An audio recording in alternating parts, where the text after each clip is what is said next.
ದೇವರದಲ್ಲಿ ಆಲಯದಲ್ಲಿ ಇರುವಂತಹ ಹೆಂಡತಿ ಗಂಡ ಆಶೀರ್ವಾದ ಹೊಂದಿಕೊಂಡರು. ಆಮೆನ್.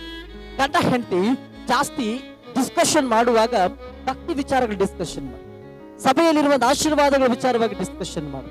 ಗಂಡ ಕುಗ್ಗಿದಾಗ ಹೆಂಡತಿ ಬಲಪಡಿಸ್ಬೇಕು. ಪ್ರೇಯರ್ ಮಾಡಣ್ರಿ, ನಮ್ ಪ್ರಾರ್ಥನೆ ಮಾಡುವ ಸಮಯದಲ್ಲಿ ಕೇಳೋ ದೇವ್ರ ಜೊತೆ ಇದ್ದಾರೆ ಅಂತ ಹೇಳಿ ಅವಾಗ ಗಂಡನು ಕೂಡ ಸಂತೋಷ ಪಡ್ತಾನೆ.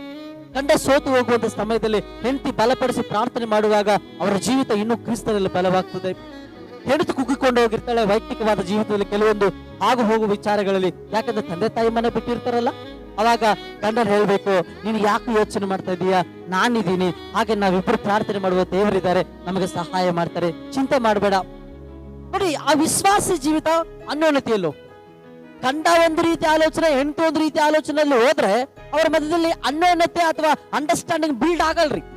ದೇವ್ರು ಹೇಗೆ ಆಶೀರ್ವಾದ ಮಾಡ್ತಾರೆ ಗಂಡ ಹೆಂಡ್ತಿನ ಅಂತಂದ್ರೆ ಅವರಲ್ಲಿರುವಂತ ರಿಲೇಶನ್ಶಿಪ್, ಒಬ್ಬರ ಮೇಲೆ ಒಬ್ಬರ ಪ್ರೀತಿ ಕೂಡ ಇಂಪಾರ್ಟೆಂಟ್.